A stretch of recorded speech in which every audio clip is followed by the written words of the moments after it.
Welcome back. So the wait is over for that record Powerball jackpot. Nearly $1.6 billion will be split between 3 winning tickets sold in California, Florida, and Tennessee. Crowds gathered overnight at the 7-Eleven in Southern California where one of those tickets was sold. Hundreds of people turning out spontaneously to cheer and high-five the manager. Correspondent Lauren Lister reports from Chino Hills. Can you believe it, America? A world record jackpot, and it's coming to you right now. It was the more than billion-dollar moment people across the U.S. were waiting for. All right, now for your winning Powerball number. Good luck to you. It is the number 10 tonight. And that moment undoubtedly changing the life of the lucky Powerball player who bought one of the winning tickets here. At this Chino Hills, California 7-Eleven, crowds of people showing up last night after it was revealed. I'm very happy and very excited. It's almost like we won even though we didn't because our community won. Call it a sign of Powerball fever sweeping the nation. Tickets ahead of the drawing selling at a frenetic pace of $1.3 million a minute during rush hour. The winner! The winner! The winner! That can't be the winner. We're getting This is the winner! Drawing long lines, inspiring people to cross state borders from Powerball-free Nevada into California. We're all going to buy round-trip tickets to the moon. Crossing national borders in the case of Canadians like this. Everyone's got the fever. More than 300 million tickets sold Wednesday. That's almost one for every person in this country. For a prize that got too big to even fit on billboards. But the cash value does come close. Lottery officials reporting it comes out to $983.5 million. The California winner who bought his or her ticket here will split the jackpot with any winners in other states. A California lottery spokesperson saying there are 2 others that we know of in Florida and Tennessee. Lauren Lister, ABC News, Chino Hills, California. Joining us now, our man John Gonzalez. He's been reporting from various Powerball outlets all week, talking to people playing the lottery. John, thanks very much for your time. It is great to have you aboard.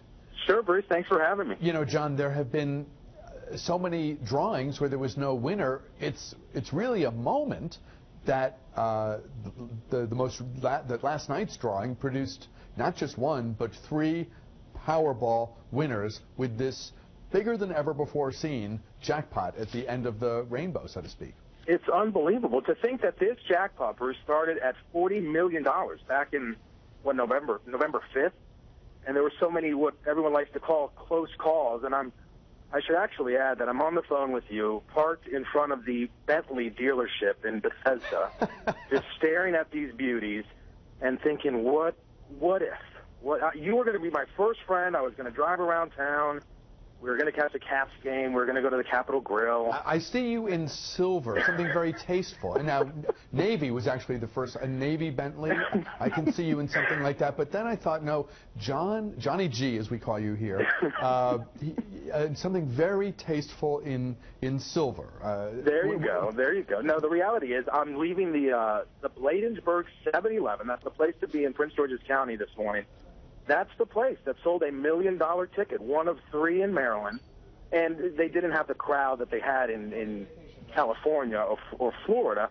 But I got to tell you, there were some characters in this 7-Eleven today that we were having a bit of a party in there. We talked to the owner of the place, Hussein Batan. He showed up at 5:30 this morning. We were already there. The news crews, everyone already set up, and he's looking at us like, what in the world? And the employee ran out and broke the news. We sold $1 million ticket.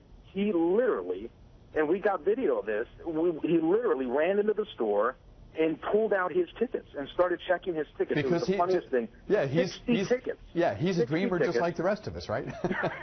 And he said, "You have to excuse me. I got to see if I'm the $1 million winner." That's so funny. He wasn't. He won $4. He got the Powerball on one of the tickets. So but John, you know, he was all smiles today, and he was genuinely happy. And he says, "I can't wait to find out who won this," because he feels like he's probably going to know them. He's been the owner of this. It's a small 7-Eleven, a neighborhood 7-Eleven, where he knows a lot of the customers, and he feels like, you know what, he's probably going to know the owner, and that's going to be, or the winner, and that's going to be just fantastic, he says. So it's just a lot of excited people, even though no one won. One guy said that Hussein's now offering him free coffee for life for coming into the 7-Eleven and buying so many lottery tickets through the years.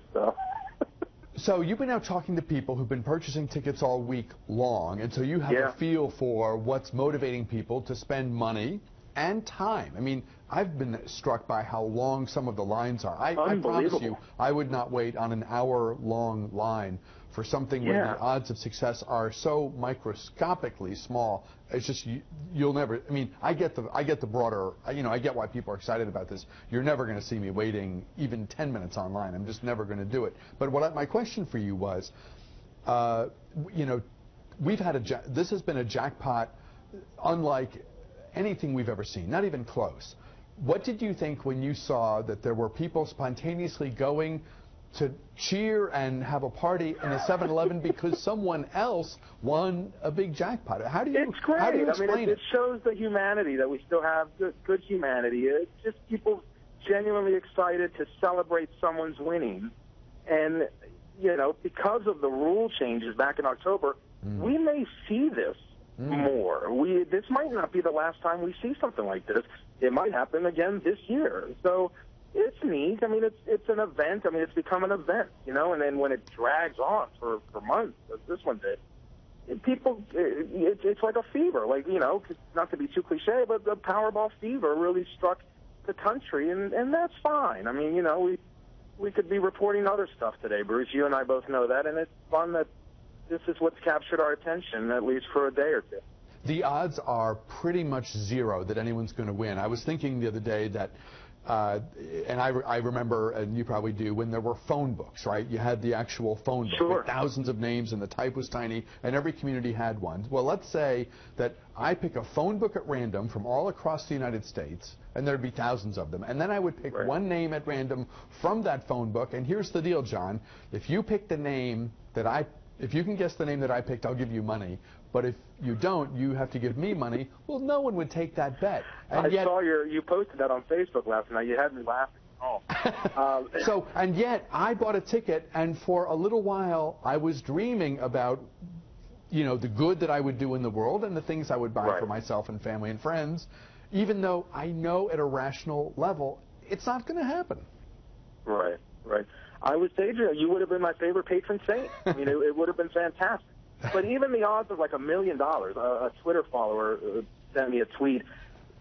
It was 1 in 11 million or something like that, just to win the $1 million, like what we saw here in Maryland and in Virginia. I mean, the odds to win that jackpot, what was it, 1 in 292 million? I mean, that's just unbelievable. I read something that it's easier to get hit by lightning and a meteorite in your life than winning this thing. I mean, but people, my dad calls me last night, you played the Powerball, right? I said, yeah, Dad, but come on. I mean, he said, well, you got to play to win, So, I mean, again, it's, and the truth, Bruce? What? I lost my ticket. I was using my ticket as a prop all morning long yesterday. We were actually live at a Tesla dealership in D.C., daydreaming again. And I used it all morning long. My actual ticket, it was $10 worth, so that's what, five tickets, 5 different sets of numbers. And I lost it. I got home. I had no idea where it is. And last night, I mean, how's this for a psychological study? I was rooting against myself. I was actually hoping I didn't win, because what would I do? I mean, can you imagine winning even $50,000 and you don't have the ticket? I bought a ticket on my way to the State of the Union last night. We have about 30 seconds left, by the way. I bought a ticket because there was no line. I figured, okay, $2, I'm in. And just now I was looking for my ticket to be able to use as a prop, and I can't find it either. So but, we're losers on a whole different level of losers, John. I hate to break it to you. But, not only do you have to play to win, you have to hold on to the ticket until the drawing to win. I think that I'm pretty confident that's how it works. Hey, listen, thank you very much for your time. Great having you on as always. John Gonzalez, great member of the ABC 7 News Channel 8 reporting team here. We'll step aside. We're back with more right after this.